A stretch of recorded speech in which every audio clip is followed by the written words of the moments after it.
LinkedIn for Solopreneurs. And this is part of the squad, a masterclass with Michelle. I love doing masterclasses with all of you. And so just really excited to dig into this. So you are in the right place. If you are here for LinkedIn 101 connections for connections and growth. And I want to set the stage at the outset because I want to make sure that, and this is why we're going to absolutely do the quiz as well, because I want to make sure that I am touching on your needs. So in terms of managing assumptions, I have made some assumptions about you, and I'm going to share the truths about me. Okay, assumptions that I've made about you is that you're a solopreneur, micro business owner. You don't have a marketing team at your disposal. And so generally, these are actions on LinkedIn that you will be taking yourself, right? That you're using LinkedIn for a business purpose related to a business, to finding clients, speaking opportunities, making affiliate connections. If I have not said what you're looking for, please put that in the chat now, because I want to make sure that this is as strategic and as tactical and immediately implementable as possible so that you get the biggest benefit. That is my goal. You know that this is my goal for those of you who know me, and those of you who don't yet, you will shortly, that I really don't want to always, I don't like having information for information's sake. Resources for resources' sake. We want resources and information that we can implement and see results and get that good ROI, return on investment, whatever that is for you that you've invested and want the return on. Dollars, but also relationships, right? So if you have a day job, I've assumed that you can still post and comment. And the reason why this matters is because for some of the tips and techniques, majority of them that I will be sharing, you will be taking actions in a public forum. So whether that's through commenting or posting, what your profile says, all of this is related to what you want the outcome to be for your business. Now, if you have a job and you're here for that job, this will also apply. My point is that there are people who say to me all the time that they love my posts, but they can't comment on my posts. They can't like my posts because my posts are very specific, and we're going to get into that, right? My profile is very specific. My posts are very specific. And I know that from a marketing perspective, when you talk to everyone, you talk to no one, right? Because no one's going to raise their hand if you're just like, oh, those people over there, I have business and I have a business that can help you. Everybody's like, okay, right? But if I say, I center Black women, 40 and better, or solopreneurs, isolation and coffee, right? Then it's like, oh, wait, that's me, that's me, that's me, that's me, that's me. So you can't do that if you are restricted by a day job. That's why I've made the assumption that you can post. Okay. Creator tools are activated on your profile currently. So what that means is that I have not built in showing you how to activate creator tools, but if you do not have creator tools activated, put that in the chat. When I come back, I'm going to actually go through the chat, but I just want to set the stage for where we are. Then I'm going to stop screen sharing. And as you know, we get to introducing ourselves and get to know each other. And so with that, I will go ahead and look at the chat as well. So please, if you are not able to, if you don't have creator tools set, if you have a day job or some other reason why you are restricted from posting freely, making your profile changes, etc., or if you're using it for your day job, that's totally fine. And if you're not here for opportunities with speaking, paid clients, to make affiliate connections and peer connections, or look for a mentor or something of that nature, please put it in the chat so that I can know to be sure to fold that in as we have our discussion tonight. So those are the assumptions I've made about you. If I haven't touched on something, put it in the chat. Here are the truths about me. Now, here is a reminder that this was one of a number of options that for a masterclass with Michelle. And y'all chose this, right? You chose me to teach this to you. So here are the truths about me. I have been on social media, and I'll talk a little bit more about this momentarily. I have been leveraging social media consistently and profitably since 2009. Okay. Social media. You heard me say social media. I have been leveraging LinkedIn and really focused on LinkedIn since the end of September 2023, right? I've always had a presence on LinkedIn. I don't even remember when I started, right? But I want you to know that I started in late 2023. I'm having great results, but I'm learning as I go. And these are generally my results, as well as folding in some other case studies and things like that from around LinkedIn that I found, and a couple of folks that I've worked with who are starting to see results. So those are our assumptions and truths for tonight, so that you have an idea of who you're hearing from, and I have an idea of who you are. So overview, my promise to you is that you're going to have a profile that clearly reflects you and your offerings, that you're going to have a strategy for attracting more and high quality visitors, followers, and connections, right? And those are 3 different things, and we're going to talk about those 3 different things. Then also, I'm going to give you some tips and tricks to boost your credibility quickly, okay? And then I am not going deep into metrics. We have a total of an hour and a half together tonight. Any of us know that you can get really lost in the weeds. So what I want to do is give a high level introduction, and then I want to go in the weeds where it matters to you. So I really want to be very, very, very efficient. There it is, with our time, right? And so I'm not going deep into the metrics and things like that. And then what's your promise to you? Now I'm gonna stop sharing screen now. No, I'm not. One more thing. What's your promise to you? You can see there's a URL on the bottom of the page, and some of you know where I'm going shortly with this. But what I'm gonna say overarching is that wherever you are on LinkedIn, you have an opportunity to converse and convert. And you can define what your conversion event is, whether that is, like I said, finding a client, whether that's getting a paid speaking opportunity, a free speaking opportunity, a free opportunity, exposure, whatever you are defining as your conversion action, the opportunity is there on LinkedIn if you converse first. Okay. All right. So I'm going to stop sharing screen. I'm going to stop sharing that screen. I am so happy to see your faces. I am going to leave sound on. I'm going to check the chat quickly. Hello. Hi. No camera tonight. Still in Winter Haven, Birmingham, Alabama. Okay. Managing. Wait. Oh, Quebec, Quebec. Okay. I'm looking to see, did anyone say, what if I do not include my day job in my profile? And what are creator tools? So if you're asking what are creator tools, more than likely you don't have them turned on, Cheryl. So when we do a screen share, I will show you what that is. No idea what creator tools are, but never have a look. Okay. Is there anyone else who I didn't touch on a reason why you would want to use LinkedIn? And I got the creator tools question answered. Yay.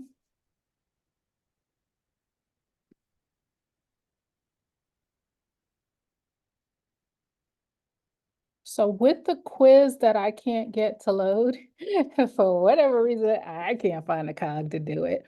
So I'm going to just ask 3 simple questions, and hopefully you'll drop your answers into the chat. The first one is that you have a LinkedIn account. Put 1 for yes, 2 for no.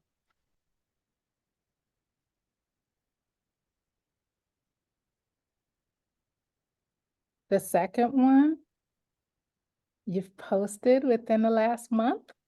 1 for yes, 2 for no. Okay, so those are 2. So we don't have, people don't have LinkedIn accounts.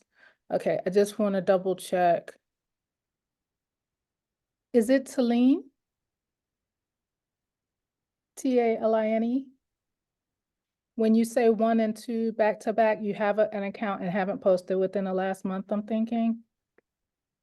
And similarly with Maria, 1-1, okay. Laterica has posted within the last month. Okay, perfect, perfect. Okay, thank you, thank you. All right, Got you, Jackie. Maria, that's your second two, right? Okay. And then the last one is I have generated business or have had a conversion event. As I just said, you can define that however you'd like. I've been able to attract that kind of outcome using LinkedIn. One for yes, I've had a conversion event, generated business, made connections that have led to money. Two for no. Okay. All right. Gotcha. All right. So I have a better idea. Thank you for that. I really want to make this as relevant for you as I possibly can. And I'm going to leave the sound on because when I'm changing screen, sometimes I cannot see that people are trying to get in from the waiting room. Okay. So we're going to start with, if you've followed me at all, you know what's coming next. I want to know who's here. All right, all right. So who is here? Who is here? We are a small enough group that you can actually just introduce yourself by name. You've dropped your cities in the chat already and states in the chat. Just introduce yourself by name and tell me if you're an entrepreneur or you're here for your work. And I'm going to start with Maria, if you're able to come off mute. Hold on, hey. Hello. Hi, how are you? I'm trying to turn on. Good to see you. Thank Hi. you. I know I'm the only one with a camera on tonight. I'm like, what's going on? That's all good. It's all good. So Yeah, Maria, where are you joining us from? I'm from Savannah. Okay, cool. Hmm. Thanks for being here. And For are you an entrepreneur? I am. Okay, Hmm. cool. Thank you. All right. Stacy, if you're able to take yourself off mute, but if not, totally get it. Hello. Hi. Yes, I'm unmuted, but no camera. No worries. It's not looking good. I was on my back yesterday. I've moved up to the lazy boy today, so this is progress. Oh, I'm so sorry. That's And all you're right. you're joining Progress. us from In Canada, outside of Montreal, north of Vermont, and you're and I'm a business coach and speaker and looking for some great strategies because you're making it fun to go on LinkedIn again because I enjoy seeing your posts on there. I'm like, oh, at least there's something good today. thank you. All right, cool. Thank you. Cheryl? Hi, I'm still in Winter Haven. Still got my day job. Okay. Finally finished all this stupid training. Are you Uh, are you going to be using LinkedIn for your business or your day job? My business. Don't mention my Okay. day job at all in my profile. Okay, but you are allowed to post on there for your business, As right? far as I know, because Okay, I have nothing that ties me to my perfect. real company. Perfect, perfect. Thank you, Cheryl. Jackie. Good evening. Good evening. I'm Jackie. I'm in South Florida. I am a full-time therapist. I would be using LinkedIn for my non-full-time job, and I do not have my job on my LinkedIn and do not plan to have it on there. But I do the same thing part-time, full-time anyway. I am a therapist even for my side stuff, but I purposely do not post my jobs and just for confidentiality reasons. I don't have anything for my actual full-time job on there. So just quickly, would you be using LinkedIn for attracting clients? Or you and when I say clients, I mean individuals, or is this for corporate purposes? Probably more speaking, Okay, stuff perfect. like that. Yeah. Okay, perfect. Okay, thank you so much. Ebony. Mhm. Hi, good evening, everyone. I'm Ebony, and I'm from Miami. I'm in Miami, and I'll be using LinkedIn for my business. I'm an entrepreneur for the past almost 4 years now, which is crazy to say. So I'll be using it for that, and I have been able to get business from LinkedIn so far. Thank you. Thank you. And yes, I love it. Stacy, you did exactly what I was planning to say, and please drop your LinkedIn links. Use the HTTPS because otherwise it won't be clickable right there, and make it easy for the other people who are here to just easily connect with you. Maria, quick question on the, you said you're an entrepreneur. Are you using LinkedIn to attract clients? No, I actually host international retreats. Okay. So a lot of my clients either come from, well, clients, this is my first retreat that I'm hosting, but I have Instagram, TikTok, Facebook, and I really want to start speaking more. So that's where I would love to just get engagement on LinkedIn. Perfect. Something tells me you and Natasha Riley are going to have an opportunity to chat as well. So don't forget, everybody, drop your LinkedIn links, and Stacy's already dropped hers. Speaking of Natasha Riley, Natasha. Hi. Hey. So I am in McDonough, Georgia, which is a hop, skip, and a jump away from Atlanta. And I am using LinkedIn as like added to the pot of social media just to see what happens. I'm a full-time entrepreneur, so it's more exploration than anything. Okay, cool. Thank you. Mhm. Laterica.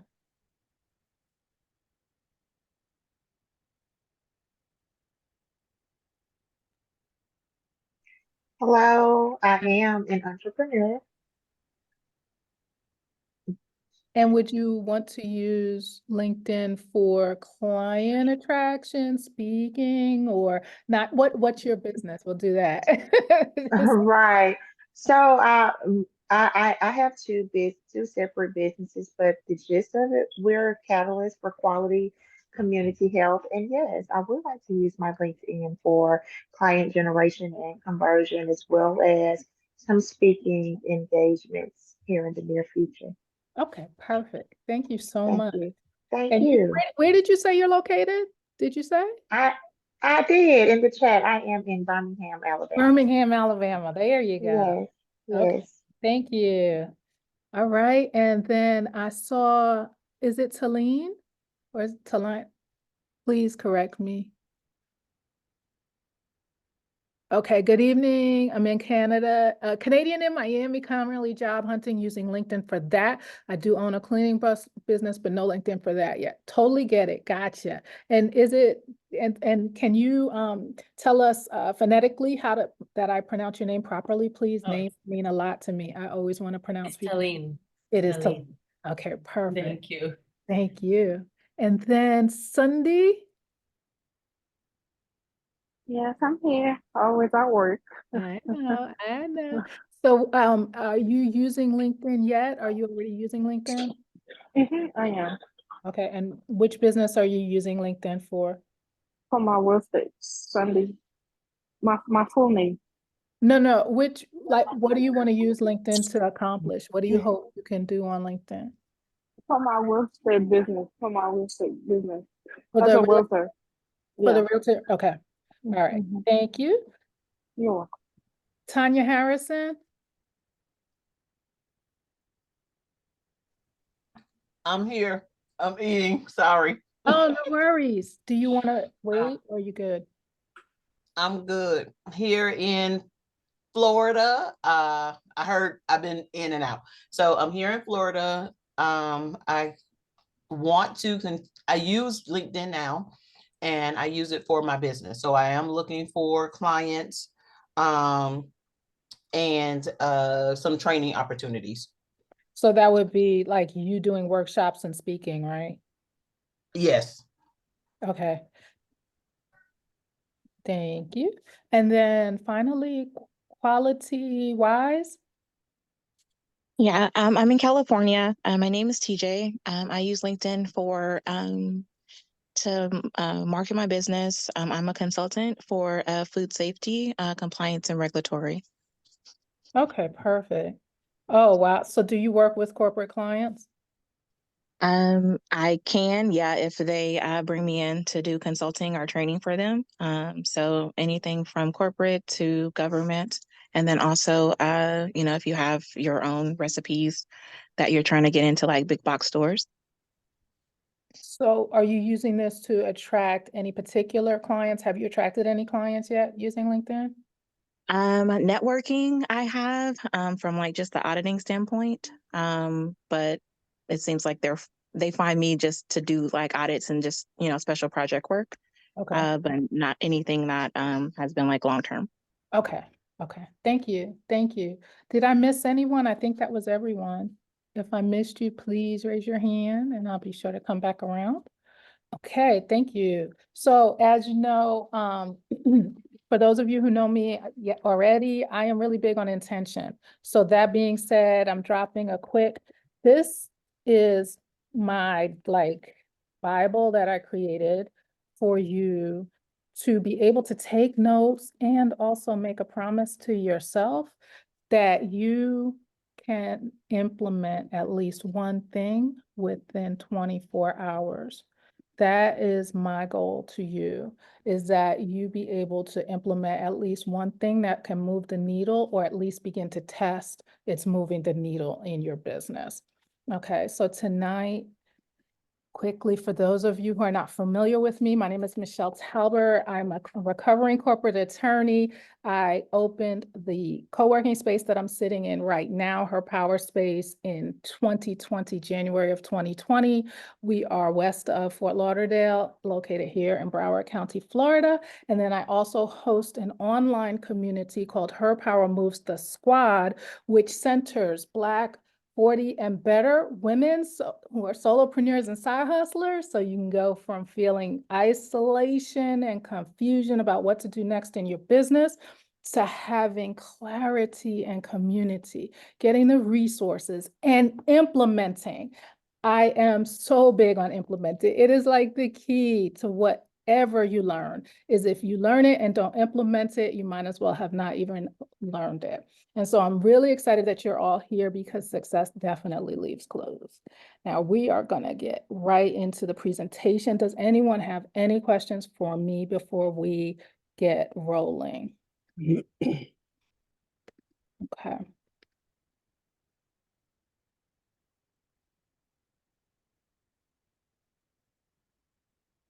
So just to kick us off, one of the reasons that you're all here because clearly you see the value in using LinkedIn.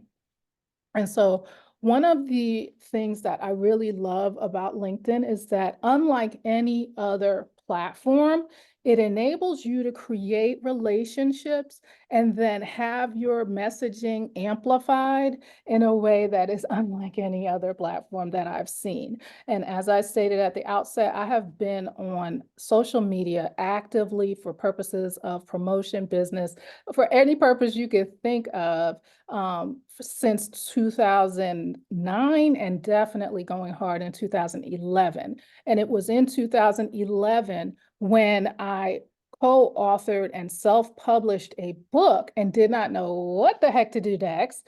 And one of my friends was like, change your Twitter name, first of all, to align with the book, and then start using Twitter. And I started using Twitter, and literally within like 3 to 6 months, we got a DM from an editor at Ebony Magazine saying, can we highlight you? And so from that moment forward, I have been hooked on social media. But LinkedIn was one where I was like, I don't understand how to use this. Everything else felt a lot more social to me. Raise your hand if that's anybody else. I've had people as recently as this week say to me, LinkedIn's boring. I hate being on LinkedIn, right?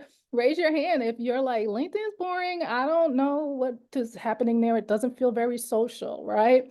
Okay, so I want to share these two quick stories because I think it gives some parameters of how important LinkedIn can be for your business.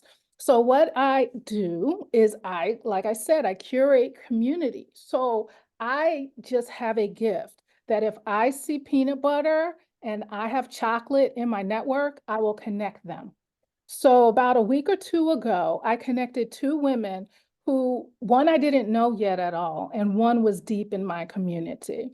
And so I saw that they had a very specific strain through HBCUs, right? And one woman started following me who I was not familiar with. I looked at her profile. I'm telling you this because this is how it can happen, how easily it can happen. She liked one of my posts, dropped a comment, and sent me a connection request. I went and looked at her profile. It seemed interesting, generally speaking, and she worked with HBCUs. So I accepted that, and I immediately connected her with a woman who is deep in my community via a group introduction in LinkedIn. And so this is what happened next. Sorry, I'm on the wrong one. I told her, thank you for connecting with me. She says, no, thank you for connecting with me. I believe this is divinely directed. I requested to connect with the person who I connected her with, who was not active on LinkedIn, but I had just done a training with the week before. And so I was trying to get her to use LinkedIn more. I tried to connect with her before this message. I'm looking forward to seeing gratitude and appreciation. So now my one-on-one LinkedIn client comes back in. She's very excited. I've been preparing for travel, etc. I realize I follow you on Instagram and I share your content with my team often. Now, mind you, they're in very specific niche about HBCU activities, and they're connected on Instagram, but for whatever reason, they did not cement that connection. And see, to me, that's where LinkedIn is different. LinkedIn allows you to tell more about your story, to make things more robust.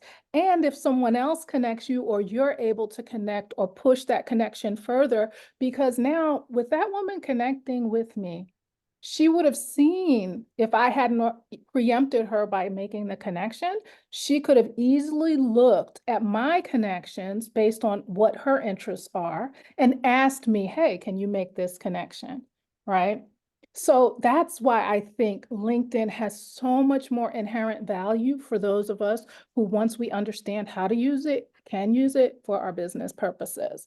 The second reason is that last year, and remember now, I said I just started using LinkedIn properly at the end of September 2023.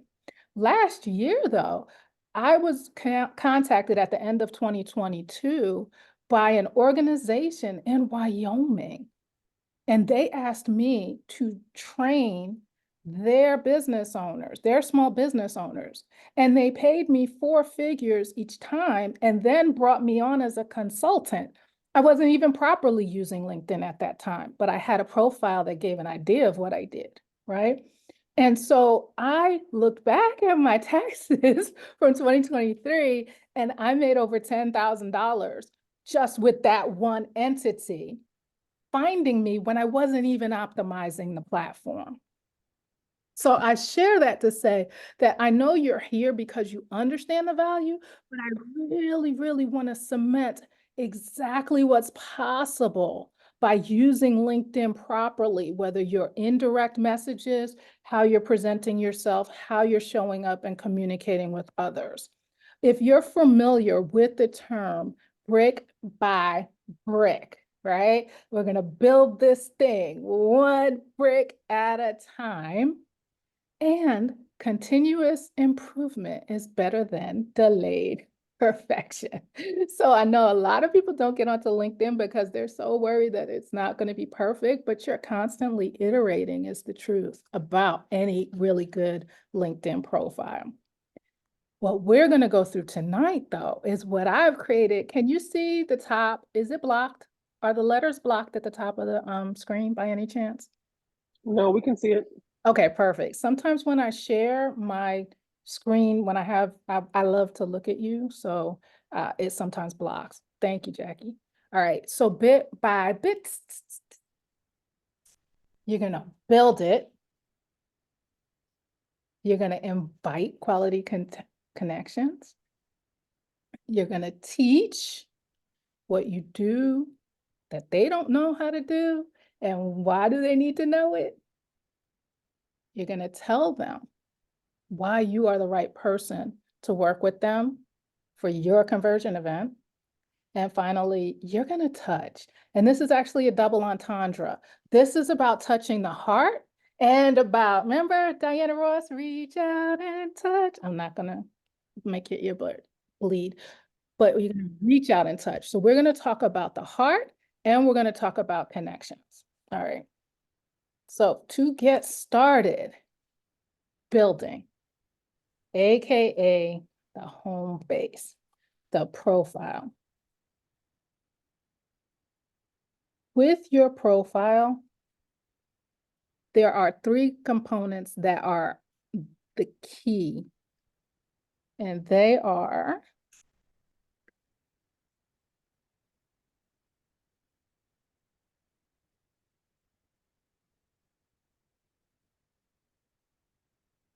your photo. It's what you would call like above the fold, right? This is if someone lands on your profile, right? So you have your photo, you have your cover, and here, your profile. I'm sorry, my brain, but some of y'all know I'm going through perimenopause. It gives me brain fog and I'm working on it, but we're just gonna go with it. Y'all know what this word is. What's the word right there for that? We're gonna say your profile summary. Whoever knows it, just shout it out really, because my brain literally is blocking. And then You we're mean like your headline? Yes, thank you. Thank you. Thank you. Your headline. Okay, so we're going to focus here to start. I just want to give you some high-level tips. Remember, I'm going to move through quickly because I want to go deep where you need me the most. Okay, does that work for everybody? And then also be sure to mute yourself. Okay. All right, so with the picture, you want a profile picture that represents your brand, whatever that looks like to you. Some people are like, do face on, right? Now you could see I'm saying something a little snarky on my t-shirt. My t-shirt says, I've been dope, you late, right? So that lets you know a little bit about who I am. That is my personality. Again, I'm looking at this from the perspective that you're a business owner, you know what your brand is, and so you have your profile picture to represent what that is. But that's really not the sexy part about the profile picture. The sexiest part to me is that profile pictures, the metadata is used by LinkedIn to actually enhance your profile. What I mean by that is that if you put keywords in the name of your photo file, it helps to boost you in getting found. So for me, I could put what? Black women entrepreneurs. I could put Michelle Y. Talbert's entrepreneurship picture or something like that, right?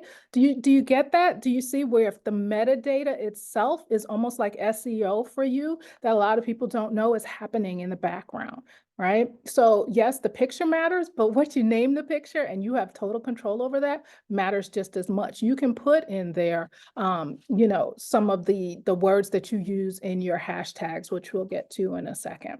But I really wanted you to know about that metadata piece. I've been playing with different covers. So I really like it super simple. I've gotten good feedback about it. It just tells you the 3 top things that I want to be found for.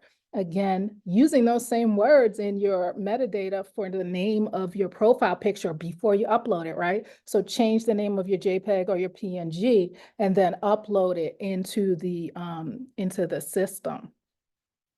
As I mentioned with my t-shirt being a bit irreverent, it works for me and I have gotten feedback on it amazingly. People are like, oh my God, I love your shirt or something like that. So that works very much on brand for me, okay? I have my full name in this regard. And when you get to your headline matters so much because it is the one thing that everybody sees every time you comment. Every time you're anywhere on the platform, that's what they'll see. So what you want to do is create and craft a profile that makes sense from the perspective of the people and person opportunities that you want to attract. So read it as if you are them, not as if you are you. Many people use LinkedIn as an extension of a resume, what you want to do, especially in this area, is focus on action and calling out. Again, remember I was like, me, me, me, me, me. You want me, whoever that is for you, to be attracted, and they will see this more than any other part of your profile, because they have to come to your profile to see any other part. The two parts of your profile that are seen whenever you comment or anywhere else are your picture and your headline. So make it as forward thinking and outward looking as possible so that you attract the people you need. And we can talk about some in depth as when we get into that part of it. And as you can see, I'm going to share also some tools with you that will help with regard to formatting. But you'll see here that I did something, again, a little cheeky. I curate spaces where 40 and better Black women entrepreneurs feel, and then I crossed out the word feel. Because for me, it's like, it's not to be feeling seen, it is to be seen, right? And then I say, are seen, right? So think about ways that you can stand out and also call out and call in who you want to talk to. And then, of course, it shows the school I went to, right? And your business can be shown there. Okay, so with regard to the profile, those two pieces are key. Your picture and your headline matter the most in this area. Then you can go to your hashtags and play around with that, see what matters, what pops up, but also remember that with your posts, you have the opportunity to use hashtags as well. So it's not as much about whether, what they don't have to match these. They just need to be relevant to that perspective. So are there any questions just in regard to the picture, the headline, the cover photo?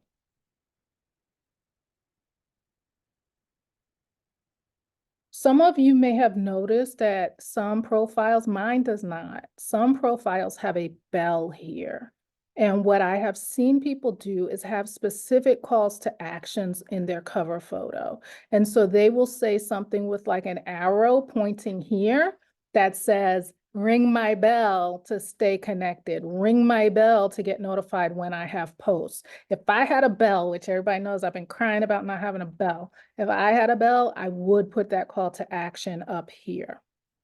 I do not have a bell, so I have a call to action, which you can also use whether you have a bell or not, but making this link, a lot of people will just say, here's my URL, but you can actually put the call to action in this link. And when people click on it, in my case, it takes them right to my calendar so that they can book. So you do a call out here and be really clear about what that is and link it to any outside link that you'd like that makes sense. And so think about it from the perspective of someone who may not even scroll past this point on your profile once they're there.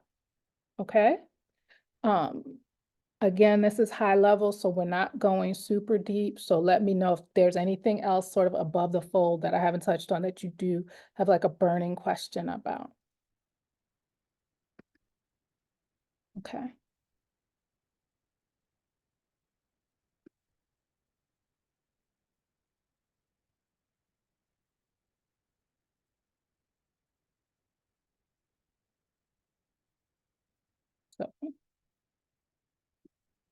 So invite is with regard to posting and commenting. And in regards to your posts, I'm going to put a pin in that for a second, because the real juice, believe it or not, is in commenting. So how many of you currently comment on other people's posts? You just raise your hand on using the emojis or down in the, I know, how do you get a bell? I know, Stacy, it happened a couple years ago and now the rest of us are just kind of out of here. Okay, commenting on posts, yes. Stacy or Tanya, have you seen any results from your commenting that you'd like to share briefly?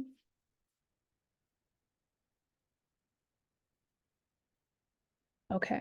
When it comes to commenting, commenting is a way that LinkedIn tells that you are a good citizen of the platform. And so LinkedIn actually will see that you're commenting. So that's the first thing. You are a good citizen of the platform. LinkedIn cares more about you giving than you taking.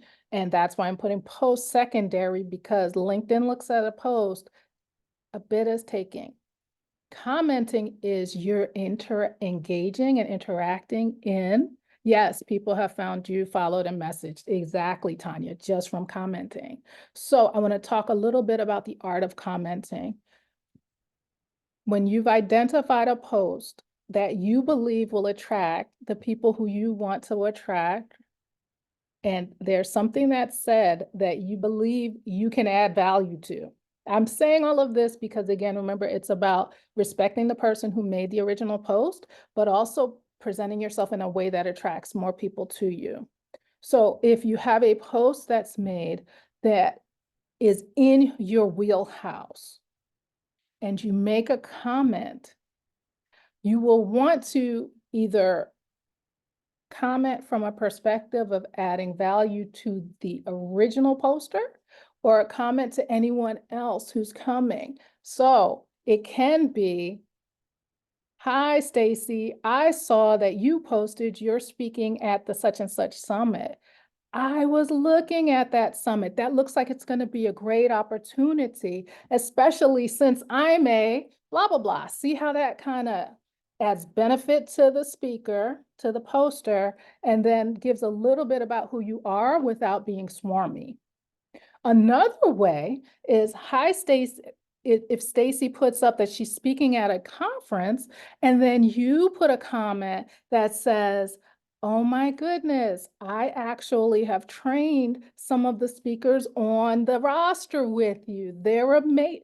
Something that sets apart you based on what it is that the value that you offer, that if someone else is scrolling, they're like, oh my God, you train those speakers? They must be somebody. Let me see more about them. You see, are there any questions about that? I know this is a little abstract and we're going to, we'll have an opportunity to go a little deeper, but I just want to say commenting from a perspective of being respectful of the original poster, attracting people, and getting on the radar of the person who made the post as well. So it's possible that you actually want to connect with that poster. Like, a lot of us comment on Arlen Hamilton stuff, right? So that we can interact with her. She's VC, Backstage Capital. She's very active right now. She's just released a book. She's doing a lot of things, right? So people hop on to get on her radar. Because then if you show up in DMs later, then they can hopefully make a connection there. So again, LinkedIn values commenting, and you can comment from a perspective of adding value to the poster and adding value in a way that attracts additional speakers for you. Additional speakers for you, additional followers and connections for you, right? And so then what you want to do is, once you're commenting, whether it's through a comment or through a post, now we're going to go back to posting. Teach, right? Teach something that they don't already know, but that falls in your wheelhouse. And again, teach it from the perspective of the listener, of the student, of the person you want to attract.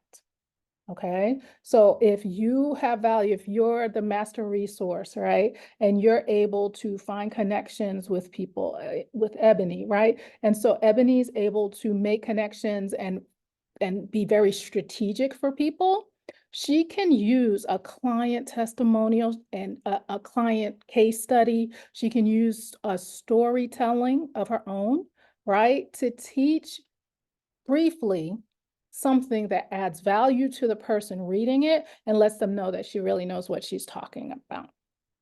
I'm going to actually go back into LinkedIn after I get through this framework, okay?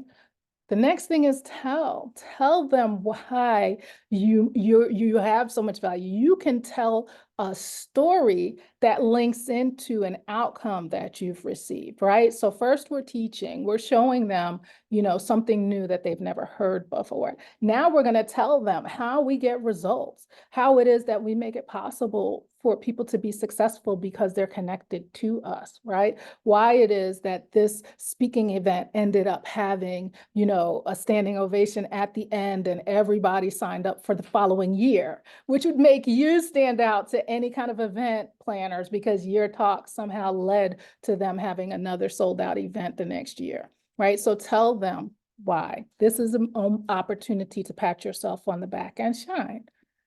And then touch them. And again, I use this as a double entendre. Share stories that you feel can pull on someone's heart. Share stories in a way that people feel that their humanity is touched and seen. And I know that we're talking about a corporate platform. I know that we're talking about corporate opportunities. However, it is people who make the decisions in every corporation. It's not the business. It is a person behind it. And so weaving in a way that somehow a way to touch someone could be sharing a shocking statistic in DEI. If you are a DEI professional and you're seeing that that is a part of the industry that is being whittled away, and you want to really snap some CEOs and CFOs and COOs out of any kind of daze about this, share a shocking statistic and then tell a story about the humanity behind that statistic, right? So touch them in that way. And then the other way to touch people is that you've identified the kinds of people you want to connect with, and you can begin to reach out to them. You can DM people, and I'm gonna turn on the screen. If that's something that's helpful to you, we'll go a little deeper into ways to reach out. But touch physically, and also touch the heart, okay? Any questions so far? Because now we're just going to spend a lot of the rest of our time actually on LinkedIn. So do you have any questions? Is there anything pressing? Because that's very just high level.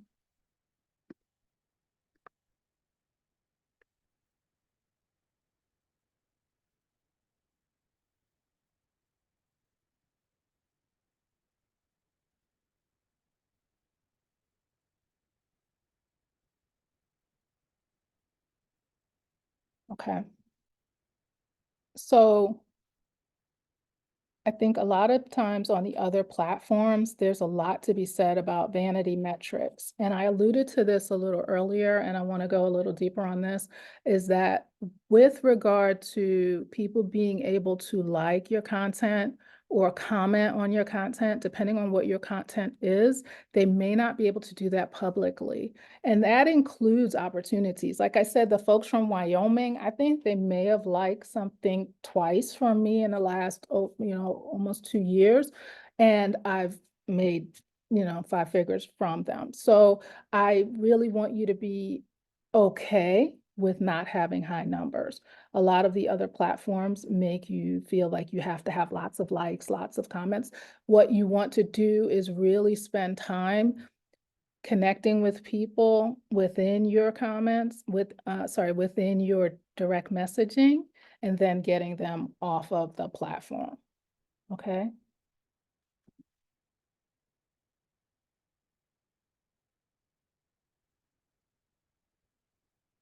Do you have any other questions about stats, anything about sort of how to move people? Anybody want to give me an idea? Do you want to look at me kind of deconstructing one of my more popular posts? Like what's helpful?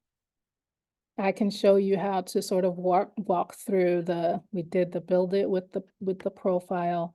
When you get into your featured posts here, start with posts this one is the one that has been the most viral of the posts that I've posted, and it was unexpected. Natasha. So my question is, what is the difference between a post and an article? Oh, okay. So a post would be on your own timeline. in terms of like in real time. I can put a post, right? An article is typically going to be on, well, there's two ways. One type of article is a way that you can actually get this type of like a motivational speaker or entrepreneurship kind of badge. And so what LinkedIn is actually amplifying right now are called collaborative articles. Collaborative articles are broken down based on topic. And so if you say, I talk about retreats and hosting events, right? You can go into, I'm gonna stop sharing this screen.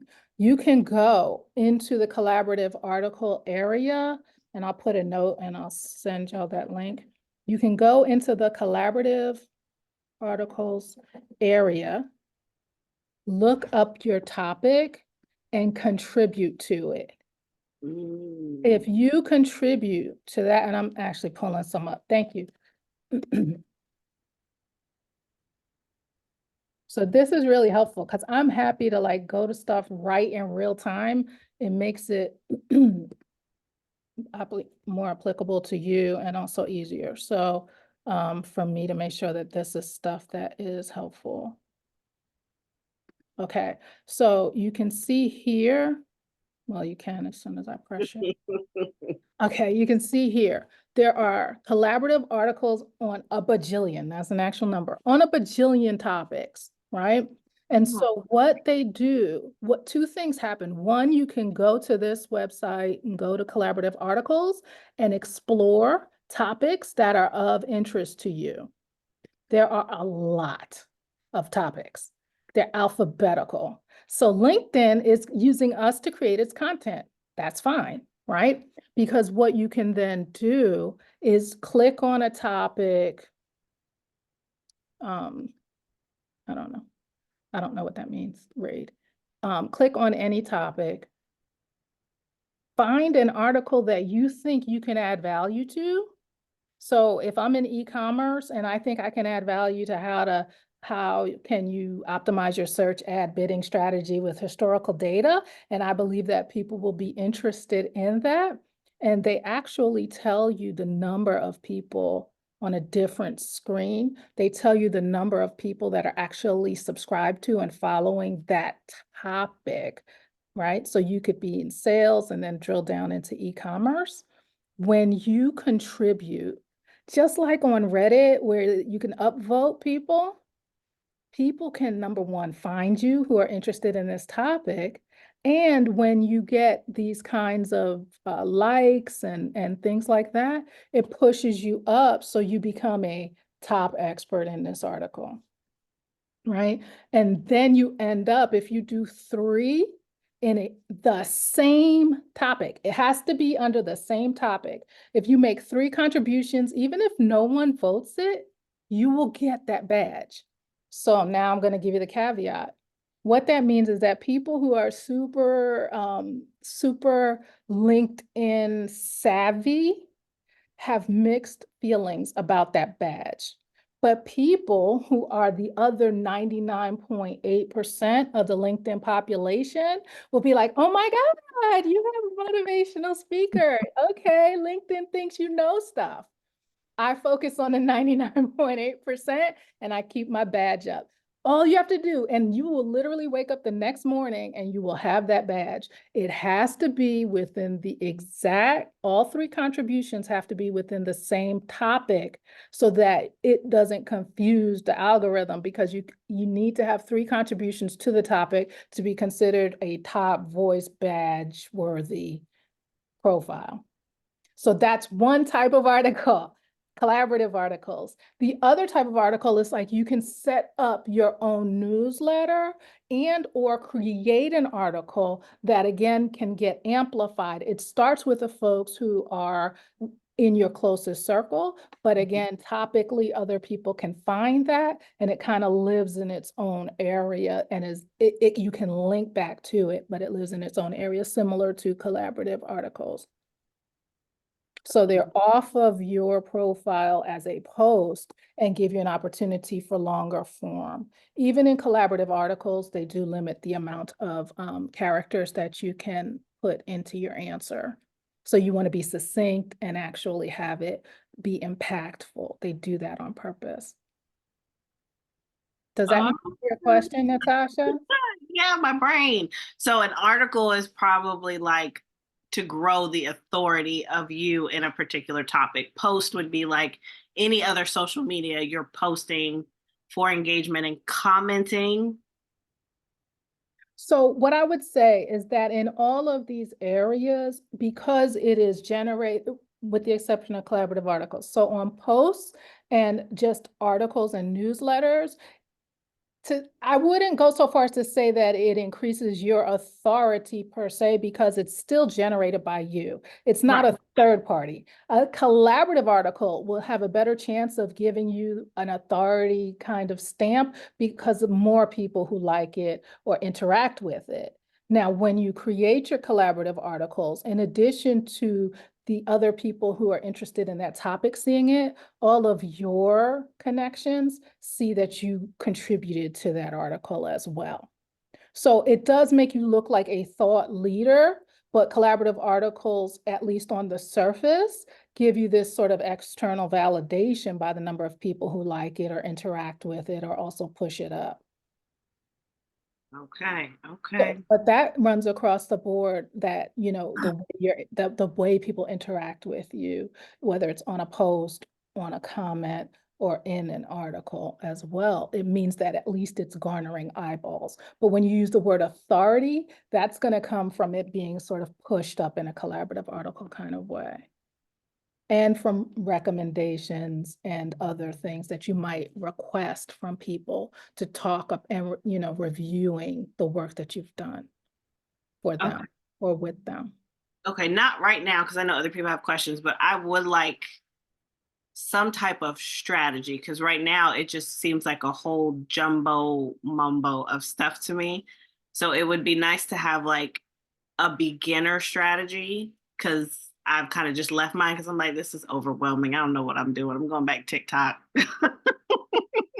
I have a feeling that you're not alone in that. So let's go right to strategy. Is that okay with everyone? Does anyone have any other questions, or would you like to go to, let's just start with a strategy and walk through it? I think Maria had questions.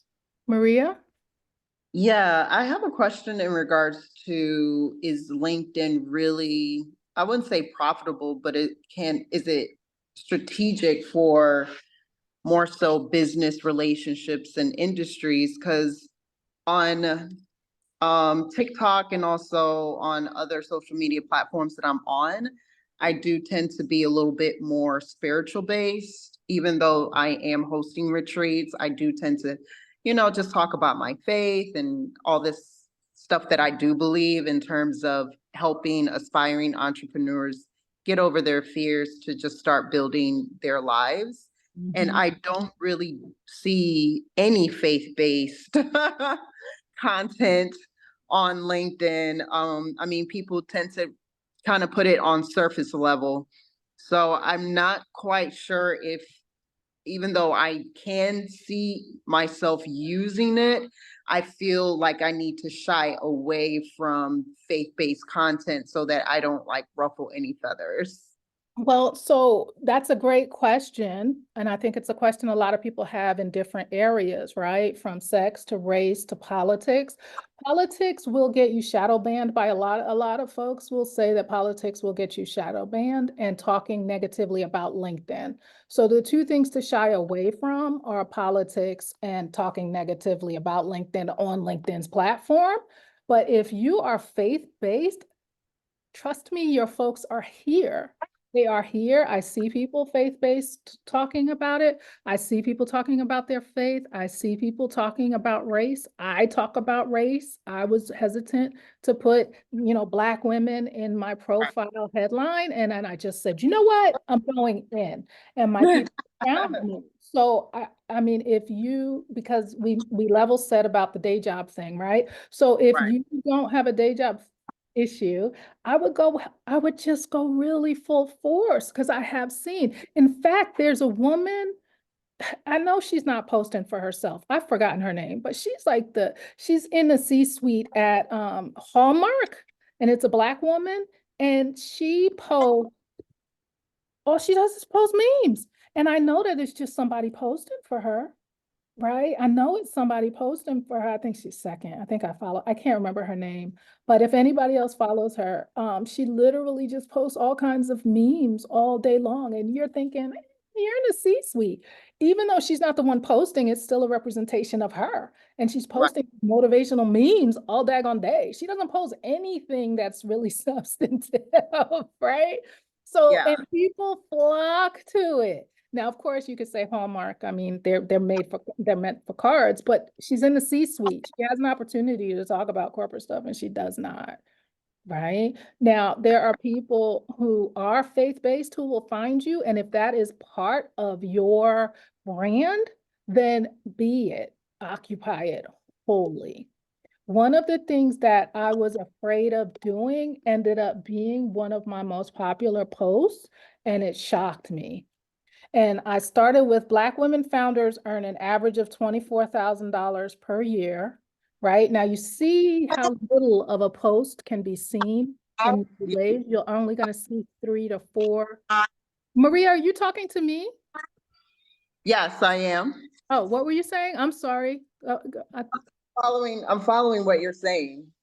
Oh, okay. I thought it sounded like I was chopping you up and Oh, I'm cutting on you. mute.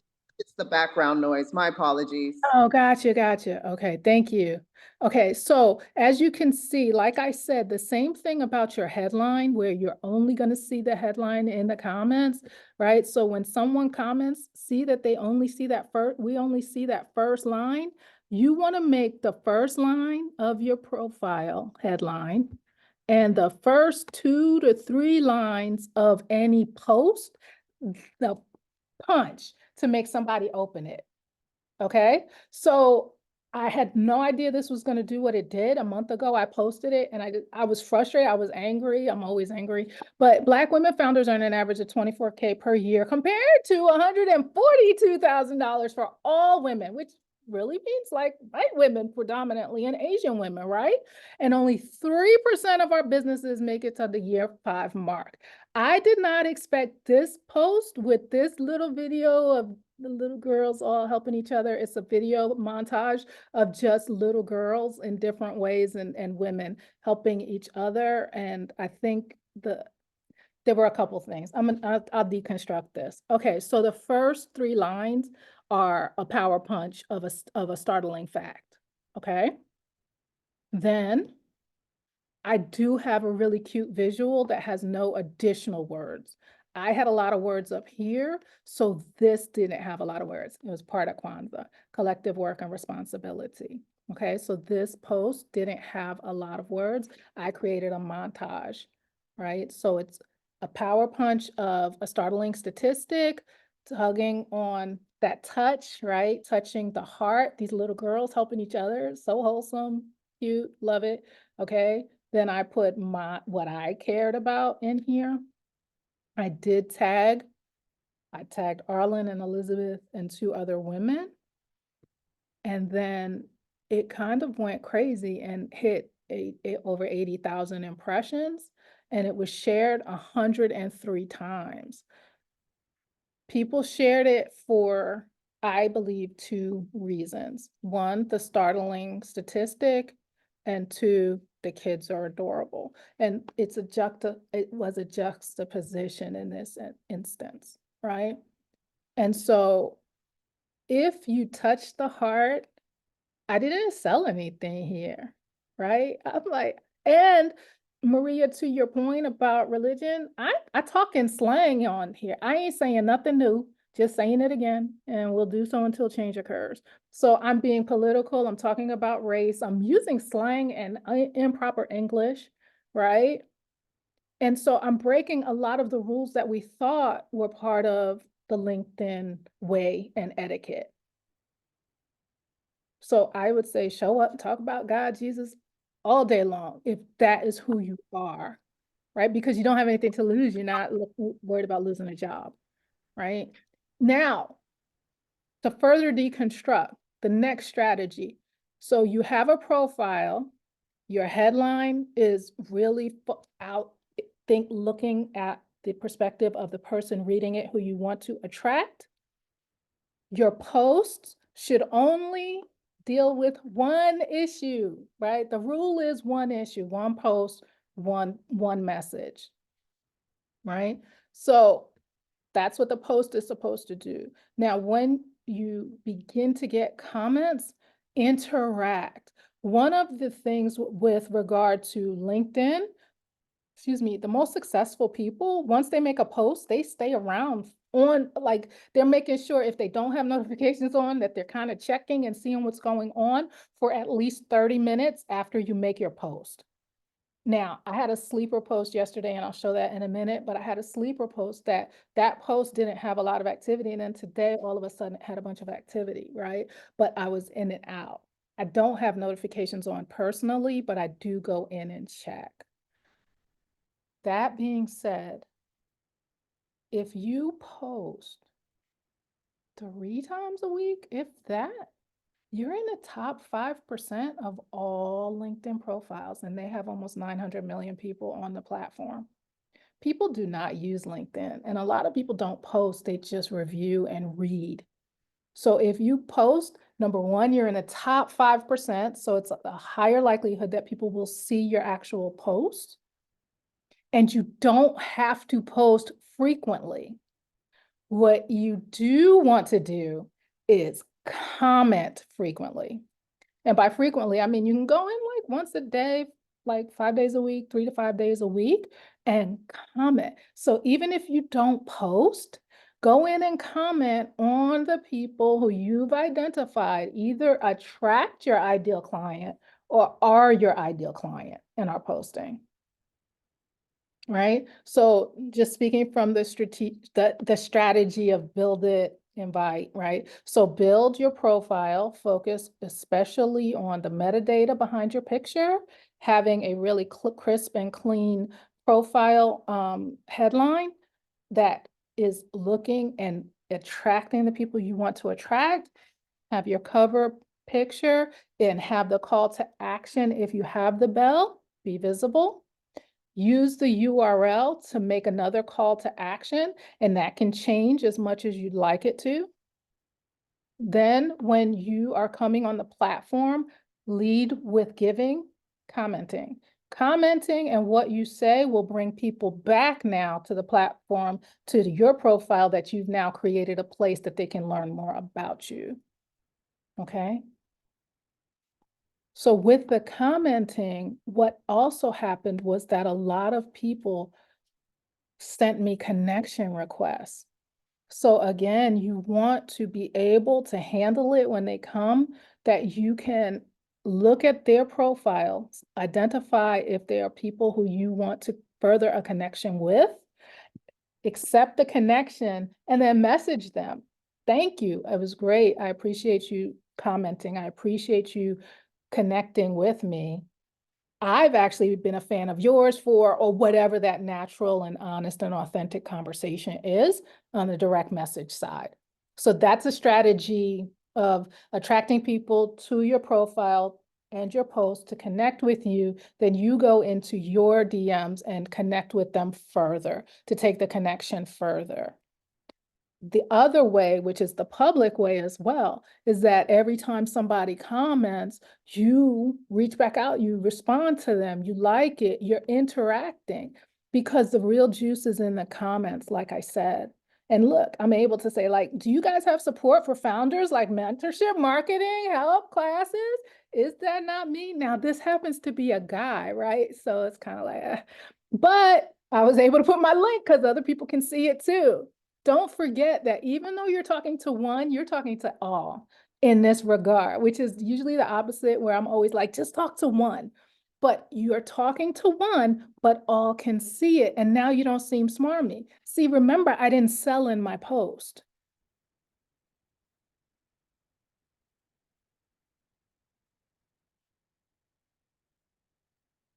Does that feel strategic for you, Natasha? Yes, I'm going to start with commenting. Exactly. Maria? How long would you say you stay on LinkedIn a day? Because this could really be a part-time job. Yeah. Okay, so this post, obviously, this is not like I don't get 82,000 impressions every single day at all, right? So you don't have to be on there. And that's the other part. That's why you don't want to post all the time. You don't want to post because you don't have the time to sit there and have that kind of interaction. So what you Okay. can do is go into the comments, be real, go into other people's comments, and then it is a little bit less pressure on you about being sort of in that real time with them. Okay. I wanted to say a couple other things. Any other, there were some other things I wanted to say.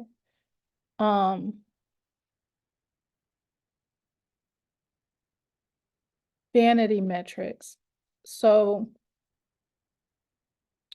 one of the things with conversations I've been having a lot lately, people start with, because remember now, I'm like blackity black, black, black. I'm talking about Kwanzaa. I'm talking about Black women. I really am at IDGAF moment right now because I care so much about our community. But I don't feel that anyone who would not hire me because I talk about Black women matters enough to me to not show up as me. So you see what I'm saying, Maria? So anybody who has a problem with your faith and the fact that if that's part of your brand, would you want them hiring you anyway? Wouldn't you still have to contort yourself as if you were still working a corporate job? Yeah, that's true. So that's sort of how I lead with that. So, couple things. According to the folks who are the experts on this, if you post more than once within a 24-hour span, the first post will begin to lag because LinkedIn is going to prioritize the last in time of your posts. With an exception, when you repost but do not add any thoughts, it does not harm your prior post. And the reason that that matters is because when you repost someone's post who you like and whose radar you want to get on, reposting won't harm you. It only helps you because they see the value that you, oh, wow, thank you for reposting my post, right? And it won't harm if you've just posted something which is like, let me introduce myself, this is who I am. That will continue to run. So I've been testing this because I see people, certain people I know post all day long, right? And they have a lot of traction, but I don't know that they get as much traction as they would without it, right? But I do know that for me, I try not to post within that 24-hour period. So I reposted this post by Melissa, but I didn't add any of my thoughts to it, right? Because I didn't want it to conflict with this post that I'd made earlier in the day, which as you see, it doesn't. Stacy, thanks for liking it. As you see, it only has a few comments and not a whole lot of impressions. Now, what's interesting is this post, it's Beyonce. It's just a picture of Beyonce on LinkedIn. I wasn't sure how it was going to go. I really wasn't. But what I did was I taught. And I'm going to tell you something about this moment here as well. So I taught a lesson based, right? Because everybody's going to come out with a lesson. If Beyonce makes a drop, you're going to come out with a lesson. But mine wasn't like, oh, here's how to market like Beyonce. I taught a lesson based on a very simple biblical principle: delayed is not denied, right? And so it's really hefty.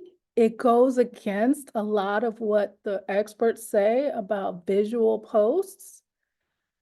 However, it ended up going really slowly at first, and then the next day, for whatever reason, it had a lot more activity on it. And so today, even though I'd made other posts, it continued to have a lot of activity on it.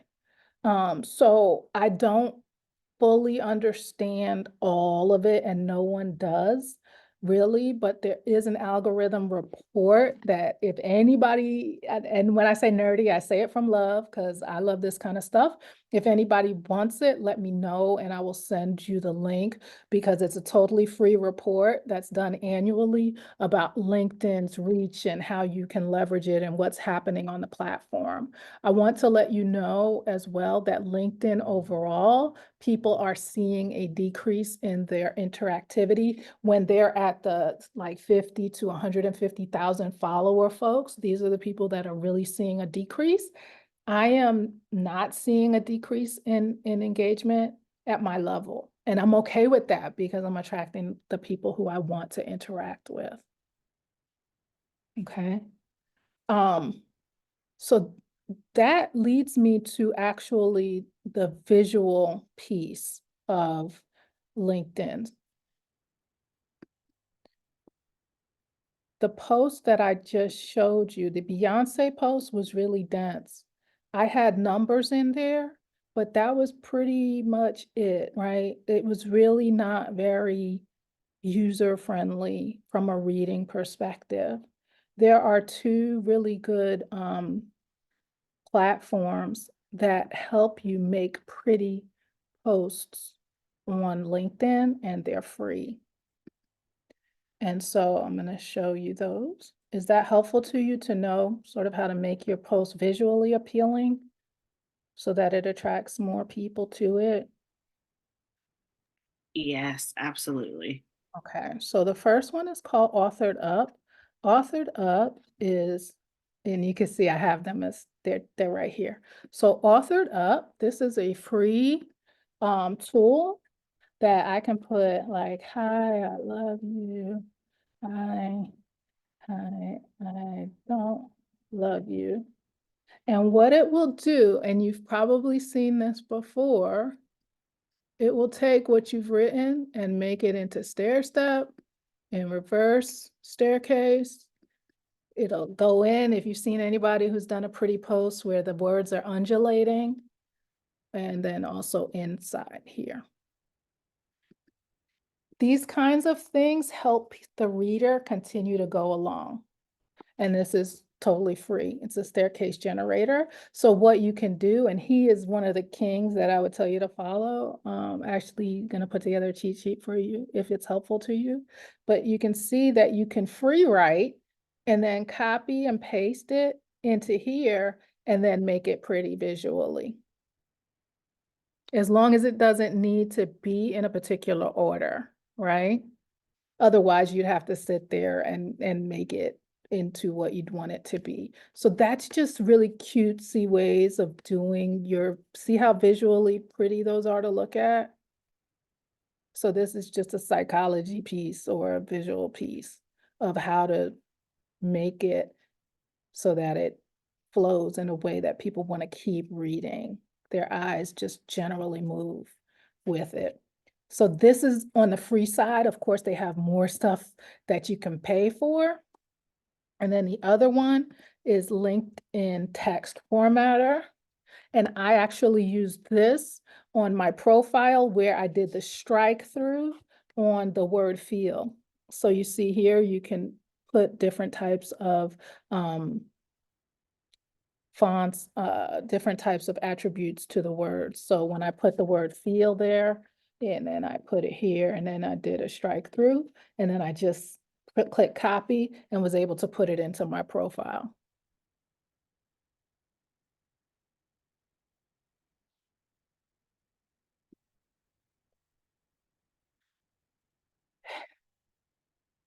This is a lot. You're all very quiet and everybody's screen is off. Tanya said, get out. Up.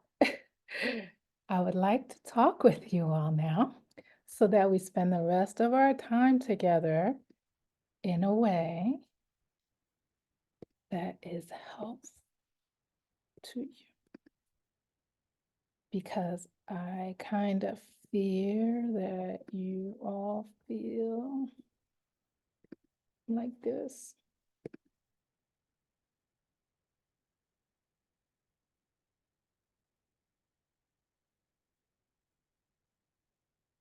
It's a lot. It's a lot.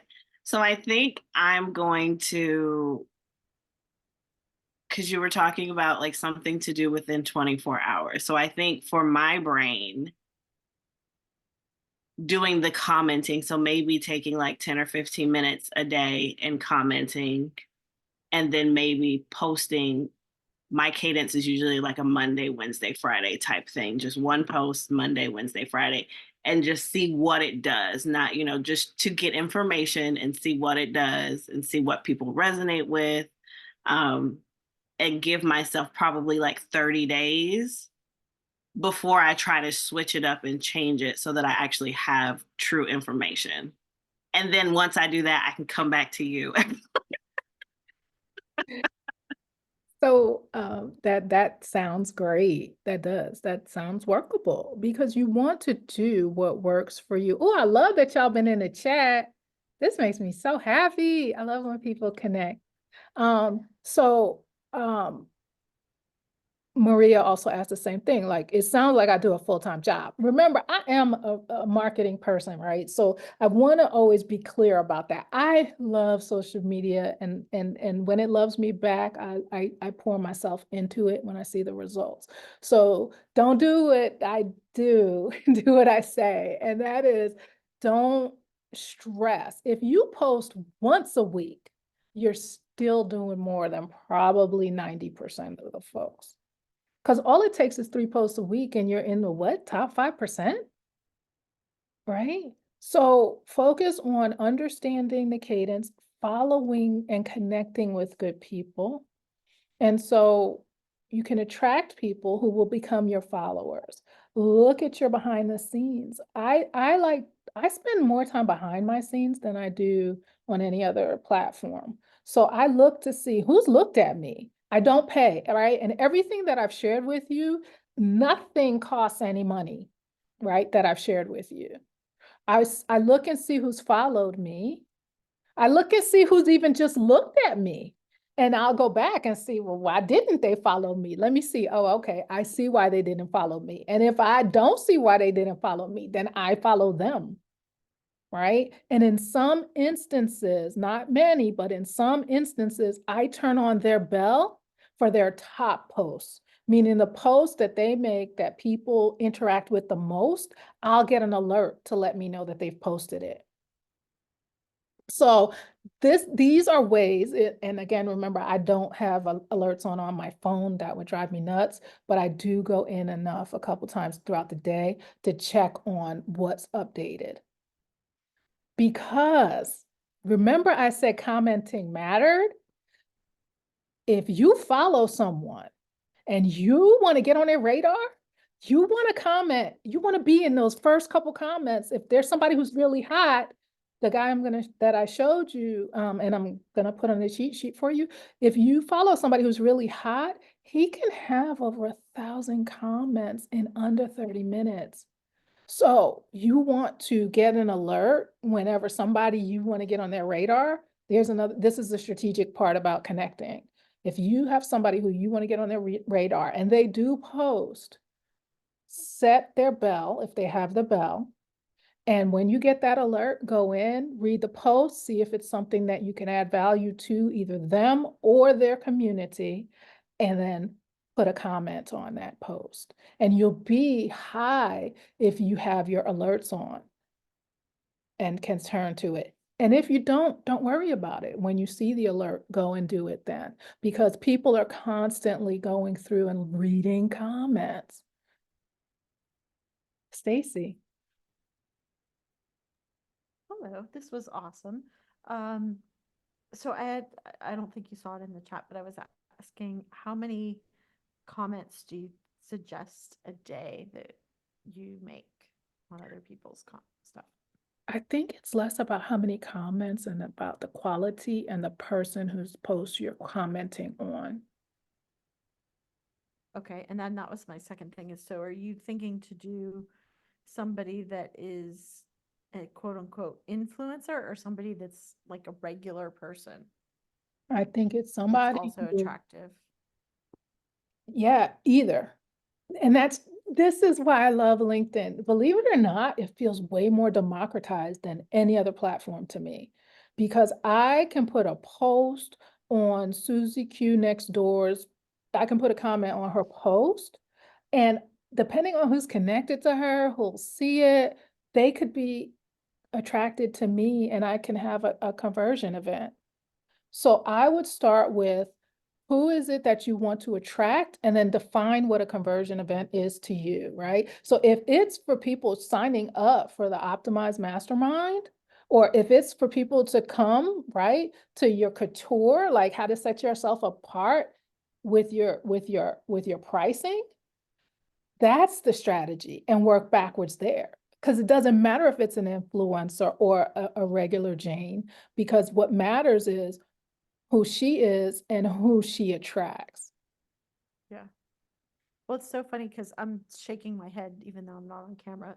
So, but the other thing that I think is cool about the commenting that a lot of times you don't realize at first is that other people, like I'm getting alerts that people that I interact with a lot have made a comment. So like I'll see that you made a comment even though I don't follow the person that you comment on. It'll be like Michelle commented on so and so's post. So it does make you show up more in your network for people that you want to see you as well, even if you're not posting. Exactly. Exactly. And so just sort of to break it down into bite-sized pieces, the real truth is, who do you want to attract? You have to know so much about yourself and why you're there to implement any strategy effectively, because it amplifies you like crazy once you start taking action. So you want to be amplified in the right way. Like I made the mistake of commenting on doing collaborative posts on both entrepreneurship and motivational speaking. And then I had both, but it only shows one on the page. And so I was able to choose, and I was kind of playing with it and going back and forth, but that was a waste of my energy to have commented in those two spaces. So that's why strategy and understanding who you want to attract, what is it you're trying to say, who are you trying to bring, how are you defining a conversion event? Those things all enable you to have a better outcome because you're clearer. Jocelyn, no, you do not have to pay to see who viewed the most recent viewer of your profile, right? Yes, to go deep into it, you do have to pay, but you can see like the top one or two folks. So I just kind of, when I'm in there and I'm like, oh, this person looked at my profile, let me go see. So yes, you can see if like one or two people.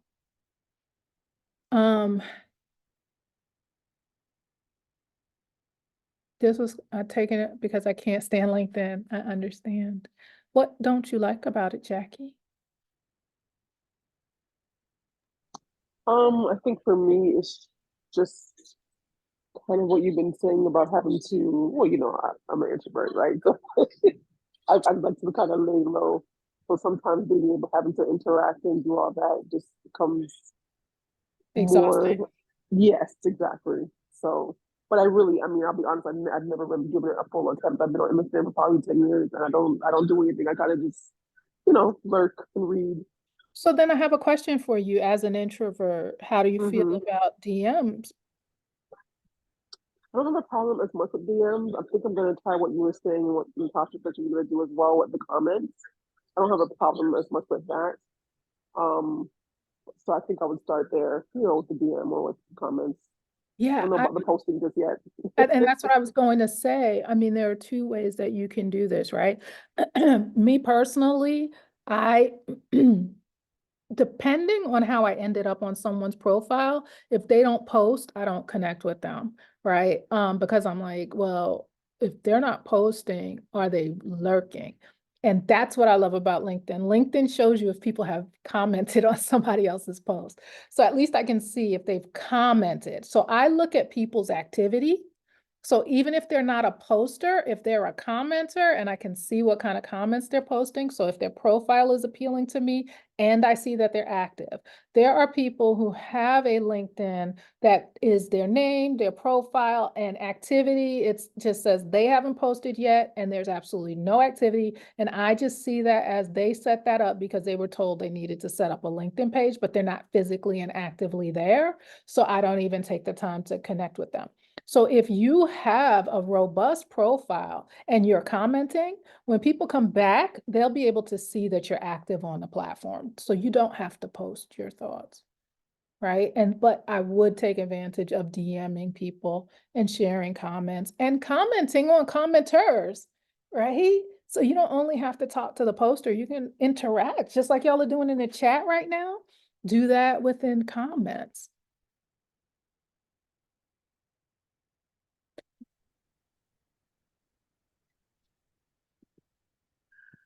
I feel like LinkedIn is less work as well, Tanya, and has a greater ROI than other platforms. I agree as well. Stacy.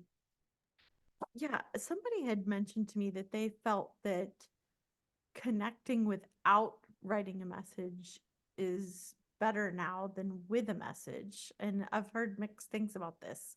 So I was curious what your thoughts were on that, because I'm getting, obviously, as a business coach, I'm getting a lot of those, like, we can get you 20 to 40 Yeah. clients a day kind of thing. Yeah, no, I feel you. I hate that spam, right? So what LinkedIn does, so I'm trying to just pull it back up again.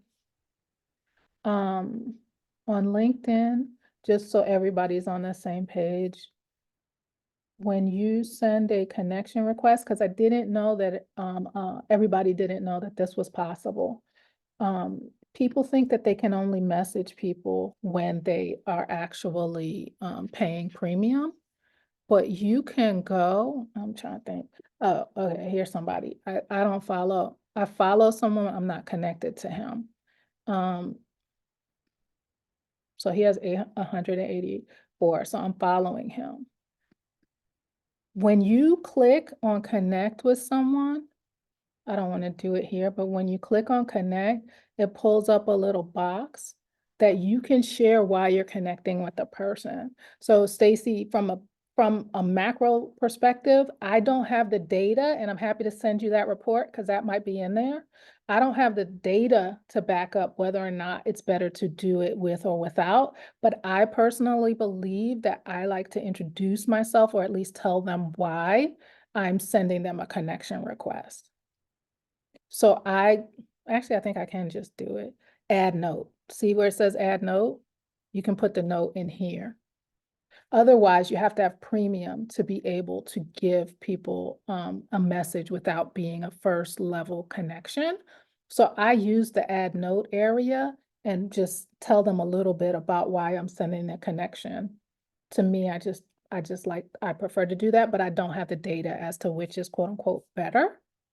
But I'm typically doing that with people who I really, like I connect with people who I want to interact with. So leading with an interaction makes sense. If it's somebody who I just want to see their posts, I'll just follow.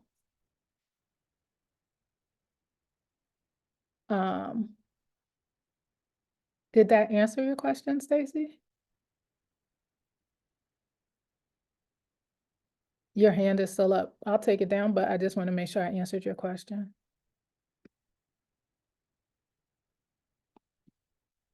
I'm going through my notes. Oh, okay, so creator tools. I think Cheryl dropped off and she did not have creator tools. I think Jackie asked about and said, what are creator tools? Does everyone else have creator tools turned on so that the blessing of creator tools are so that you can do things I'm like, still here. I didn't oh, drop off. oh, I thought you dropped off. I did not see you there. Okay, perfect. Okay, so with creator tools enable you, as you can see here in the resources area, I have creator mode on. So what that does is it allows me to, as they permit you, because you can turn creator mode on. Is it blocked? No, right? Okay. If you turn creator mode on, then LinkedIn will decide whether or not you have these capabilities. So I'm not going deep into these, but just know that these are ways to, like Natasha asked about, credibility and authority, hosting a LinkedIn Live, doing a LinkedIn audio event. There's your newsletter capability, Natasha, and then the follow link to enable people to follow you and interact with you. These things get turned on. When you turn on creator tools, depending on whatever algorithms LinkedIn uses, you may or may not have all four. But turning them on enables you to take more action. So that's why, honestly, I've reached a point where I don't even know anymore which ones wouldn't be there if I didn't have my creator tools on. So that's why I made that assumption at the beginning and wanted to make sure that you have them turned on so that anything I say that you're like, Michelle, I didn't see that thing, it might be tied to the ability to have your creator tools turned on. So again, this would be a much deeper dive into a LinkedIn presentation, but how to leverage LinkedIn Live, audio events, and Natasha, we've already touched on the newsletter piece of things to, again, bring people in.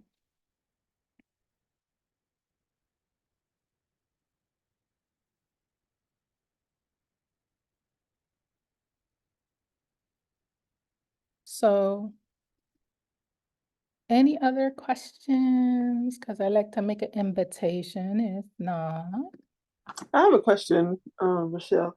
go ahead, Ebony.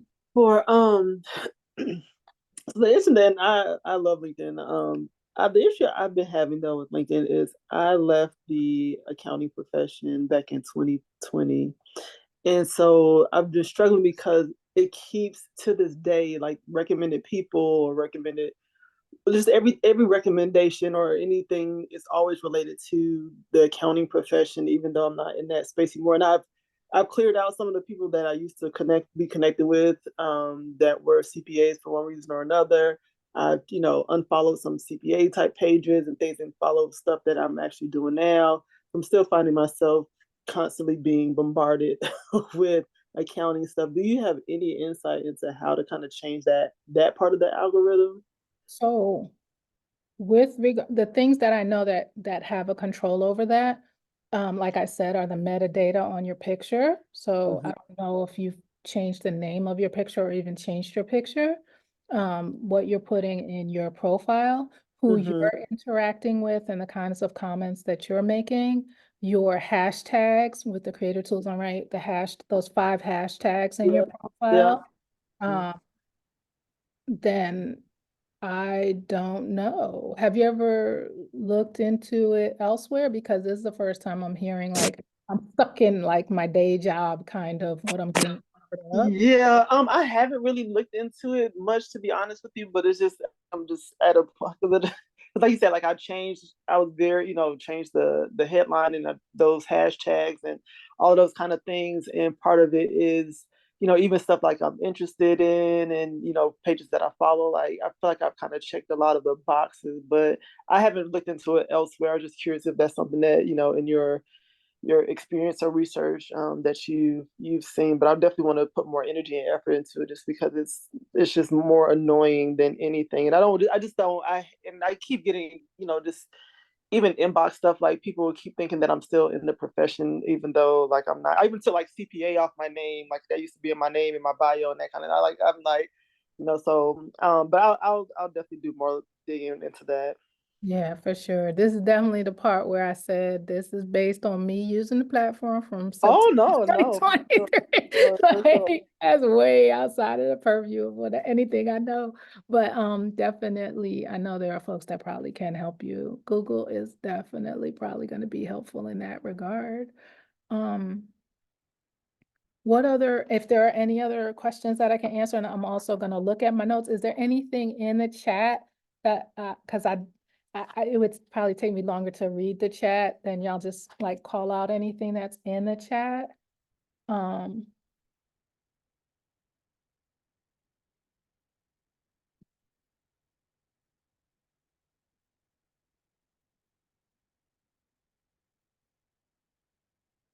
in the tell section, when you're telling about what you do, one of the things that is valuable for you to do, especially if you do something that leads to an uptick in the amount of connections that you have or new followers that you have, do a post dedicated to just reintroducing yourself.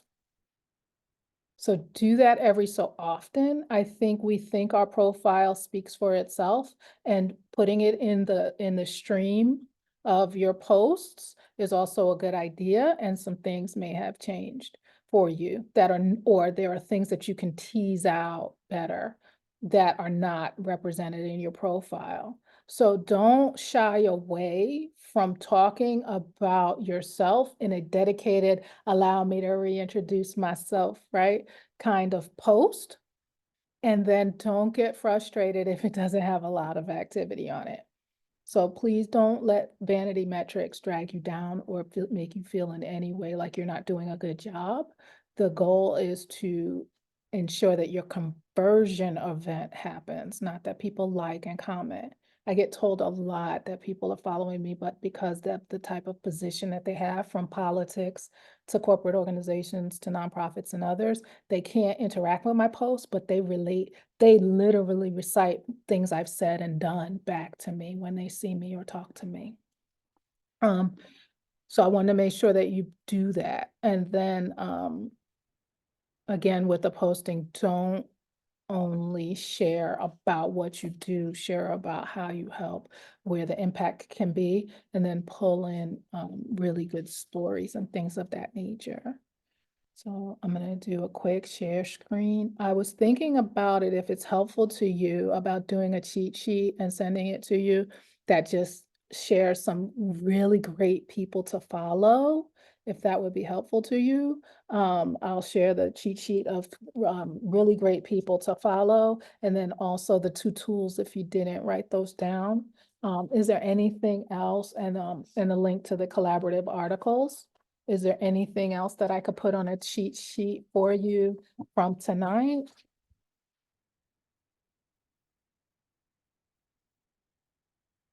Okay. And then, thank you. I definitely will do that. So for those of you who are not already members of the squad, I invite you to join the squad. The squad is a community that is online, so you can be based anywhere in the world. And what we do is that we ensure that you not only have the community of the other women, it is a women-only community, but you can interact with one another, both within the directory itself and then also through master classes like this and other events that we host. And we are creating more robust success paths, so that if I want to know everything about sort of posting on LinkedIn, that we have that all for you in those containers. So we have over 40 hours, which is a lot of resources, 40 hours in our library, and we want to ensure that you get what you need. However, we're focusing a lot on implementation, and that's where the Monday co-working work sprints, which Cheryl has probably never missed one in almost 2 years, happen. We have our book club and other ways to have both social and professional interaction. And the biggest benefit, like I said, is that we center, I am unapologetic about centering Black women 40 and better who are solopreneurs, side hustlers, micro business owners, right? And ensuring that you have all that you need. What's coming up next is next Tuesday, we have a paid Facebook ad. Sandy Sidhu will be here with Understanding Facebook and IG Ads. So I did LinkedIn, she got it now. She goes deep, right? That is what she does. This is not what I do. This is, my day job is not this, but I love it. And Sandy is going to talk to you about Facebook ads and IG ads and how to make them work for your business, all with an eye towards solopreneurs. Like everybody who presents has to be able to present this in a way that knows that we don't have team, that we are often teams of one. And then at the end of the month, the last Tuesday of February, Kanae Quarter will be talking. She is a peak performance coach, Stacy, and she actually have spoken, right? Stacy, you connected through the squad. And had conversations, and she's going to be talking about the self-sync therapy program that she's created, where you achieve peak performance to unlock your full financial potential. And what's great about that is that a lot of times when we hear peak performance, we think athletes and we think white guy executives. And Kanae is like, no, I need to bring this to your community, Michelle, so that you understand that we all have the ability to be peak performers. And so we have some additional master classes coming up in what's the next month after this? March as well. And also, like I said, we have the success paths that are being built out. So you go exactly to where you have a pain point and have that need met. And with that, it is literally only $49 a month. You get access to all of our activities as well as discounted access to activities that we do in person and any paid activities online that are outside of the squad, but that we're hosting as well. So being a super squatty gets you a lot of access. In addition, and finally, I will say that we have a cadre of experts, of which if Tanya's still on, Tanya is actually our operations and systems expert, and she freely gives of her time. You can get one complimentary consult, and these things are worth money. Natasha is also a sex doula and intimacy coach, because we do approach the whole woman, and we have government contractor, I do marketing, right? And so if you have any interest in being in a community of dope ass women, please join us on the squad. We'd love to have you. This Thursday, and that's the last thing I'll say, is that I'm doing a workshop in the middle of the day. You'll get the alert about it, where after being years with being a business advisor for Goldman Sachs, with the NASDAQ Circles program, speaking with them, I've realized that there are hundreds of thousands of Black and brown women who have come through a lot of incubators and accelerators, and they're amazing programs. And then the programs end, and all they're left with are Facebook groups and Slack groups, and not a whole lot of structure and handholding to continue to move forward. Ebony was even one of my students in the YMCA's Women Entrepreneurship We 360 program, right? And so the alumni support that you need tends to be lacking. And so what I'm doing is creating opportunities where you get an accountability partner and a mastermind, and it is focused on, you've already been through everything, you know all the information, you just need somebody to kind of be there to put the rails in place to help you achieve the goals that you've set for yourself. So anyone who would like to attend that, you'll get the event information tomorrow, and I would love to have you join us for that as well. Are there any questions related to any of the words I've said tonight that I can help you with? And I am doing the cheat sheet, so you'll have that as well by the end of this week. Yeah, I mean, it's about accountability and implementation are everything. So speaking of implementation, the last question I will ask you tonight, remember the handy dandy worksheet that says you're going to implement one thing within 24 hours? This is that moment. Don't put it in the chat. Take yourself off mute. I want to know, what is one thing that you can implement from tonight? Does it matter that I've already put my insight on 2 collaborative articles? You did it while we were talking? Yeah. That's exciting. That's within 24 hours. That's awesome. I love it. I love it. Congratulations, Cheryl. Hello, Terica. implement within 24 hours is taking the time to give to the platform. When you said 15 minutes, that's not a whole lot of time to give to someone else. I love that. Thank you. And I hope everybody's going to connect with me too. Let me make sure to drop my contact information if you don't already have it. Who else wants to share? This matters so much because don't. Stacy. Well, I already made a comment to somebody while we were on here, and I loved the changing out the metadata on the photos. So I will be doing that because that was a really good stealth hint. Okay. I love it. I love it. Yes, yes. Ebony. I'm gonna do it was mentioned already, but the metadata on the pictures, and then also to add to the collaborative articles, because I did not know, as much as I'm on LinkedIn, I did not know that was a thing. So that was amazing. So thank you. Yes. Yes. And remember, don't quote me that it matters to the people who are like really snooty about it, but who knows everything about LinkedIn? Not the average person, right? So get that little top voice, because I saw people congratulating each other about having it. And then I was on a LinkedIn Live and somebody was like, well, what do you think of collaborative? And they were like, no comment. And they were both LinkedIn heavy profile. Right. So Perfect. yeah, I love that you're gonna do it because I'm with it, right? Definitely. Yes. Thank Who you. else? Thank you. Was this helpful to folks? Was this sort of in keeping and in line with what you were hoping it would be? Is there anything? It was for me, and what I am planning on doing within the next 24 hours is comment on the collaborative articles. Love it. Love it. And y'all can go deep, like when you look, but also remember I said to look at how many people are following that topic, because you want to make sure to get a bang for your buck as well. Because people sign up so that they get alerted about, or they at least it comes in their feed. So go into the collaborative area. And when you look at the topic you're interested in, also look to see how many people are also following that topic so that you have value. Great job. Okay.